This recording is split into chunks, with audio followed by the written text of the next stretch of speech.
রাজনৈতিক দলগুলোকে প্রতিপক্ষ না বানিয়ে বরঞ্চ আলাপ আলোচনা করে বোঝাপড়া করে আস্থায় নিয়ে সম্ভব হলে ডিসেম্বর বা একেবারেই তার আগে পরে যত দ্রুত জাতীয় সংসদে এই নির্বাচন করা যেতে পারে। আমরা 16 বছর ধরে মানুষ যে নির্বাচন অপেক্ষা করছে, মানে সেই নির্বাচনটা আমরা বলেছি যে এবছরের ডিসেম্বর বা ধরুন ডিসেম্বরের কাছাকাছি সময়ে এই নির্বাচনটা হওয়া উচিত।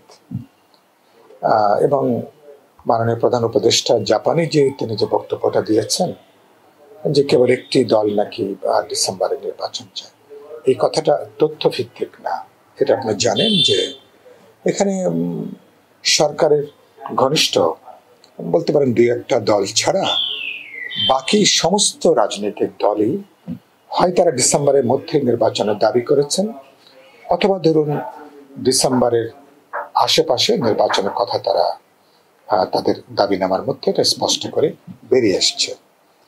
তো আমরা এই দাবিটা করছি কেন? এই দাবির পিছনে যুক্তিটা কি?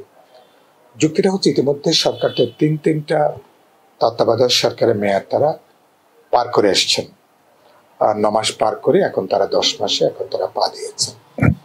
আমরা মনে করি সরকারের যদি রাজনৈতিক সিদ্ধান্ত থাকে, যদি রাজনৈতিক সদিচ্ছা কাজ করে, ডিসেম্বর কেন এমনকি তারা আগেও নির্বাচন করা যেতে পারে। আর এটার জন্য কাজগুলো কি কি? নির্বাচন কমিশন ইতিমধ্যে তারা স্পষ্ট করে বলেছেন যে ডিসেম্বরকে লক্ষ্য রেখেই তাদের নির্বাচনের এক ধরনের প্রস্তুতি অনেক আগে থেকে তারা গ্রহণ করছেন। এর মধ্যে ভোটার তালিকা প্রকাশিত হয়েছে।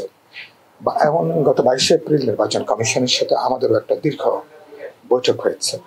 সে বৈঠকেও তারা আমাদেরকে আশ্বস্ত করেছেন সরকার যখনই তাদেরকে নির্দেশনা দেবেন এবং তখনই এবছরের যে কোনো সময় তারা জাতীয় নির্বাচন করবার জন্য তাদের একটা প্রশাসনিক বা সাংগঠনিকভাবে তাদের একটা প্রস্তুতি তাদের আছে। আরেকটা কথা যেটা এসছে সংস্কারের ব্যাপারে, ঐকমত্য কমিশন গত 2.5 মাস ধরে কাজ করছেন। আমরা মনে করি এখন দ্বিতীয় পর্যায়ে ইতিমধ্যেই শুরু হবে।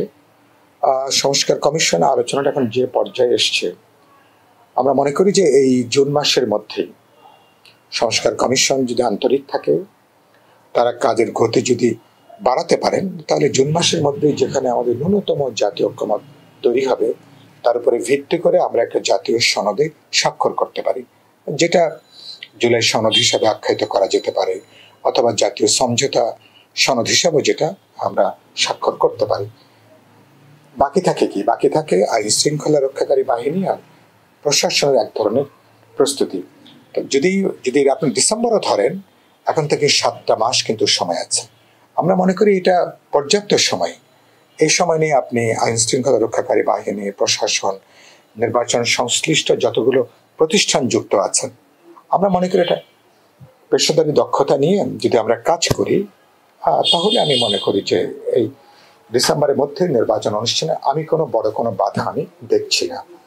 আর নির্বাচনটা কেবল সরকার নির্বাচন করে না, সরকার মূল উদ্যোগ গ্রহণ করবেন সরকার, নির্বাচন কমিশন, রাজনৈতিক দল, ভোটারেরা এবং আমাদের সশস্ত্র বাহিনী।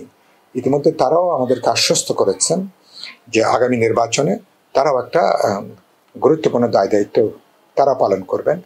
মানুষ যাতে অবাধে নির্বিঘ্নে একটা নিরাপদ পরিবেশে মানুষ তার পছন্দের দল বা প্রার্থীকে তারা যেন ভোট দিতে পারেন।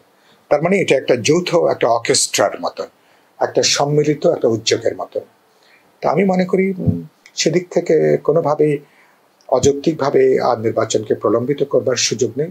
আর যদি সরকারের সঙ্গে রাজনৈতিক দলগুলোর একটা অপ্রয়োজনীয় দূরত্ব সরকারি নিজেরাই তৈরি করেছেন, যেখানে রাজনৈতিক দলগুলো সরকারকে প্রধানত সমর্থন করছেন, তো সরকারের সঙ্গে দলগুলোর যদি বোঝাপড়া থাকে, তাহলে 31শে ডিসেম্বরের পরে যদি আরো 15 দিন সময় বেশি লাগে কি 1 মাস বেশি সময় লাগে প্রয়োজনীয় কাজগুলো সম্পন্ন করতে, আমার ধারণা সেক্ষেত্রে কোনো রাজনৈতিক দল কিন্তু দ্বিমত করবে না। এটা নির্ভর করে দলগুলোর সঙ্গে আপনার বোঝাপড়ার সম্পর্ক, আপনার একটা সৌহার্দ্য একটা উপরে।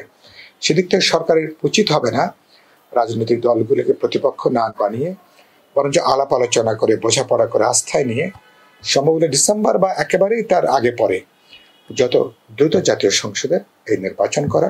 কারণ একটা অনির্বাচিত সরকার যার কোনো জবাবদিহিতা নাই, তারা দীর্ঘদিন ক্ষমতায় থাকলে যেটা হয়, এখন দেশে যে নৈরাজ্যটা চলছে, আমি দেখছি নির্বাচন অনিশ্চিত হয়ে পড়লে এই নৈরাজ্যের আরো কিন্তু বিস্তৃতি ঘটার একটা আশঙ্কা আছে, এবং তখন পরিস্থিতি কিন্তু আরো খারাপ দিকেও চলে যেতে পারে। সেই ঝুঁকি মানুষ, সরকার এবং আমাদের কারোর জন্য সেটা কিন্তু নেওয়াটা ঠিক হবে না।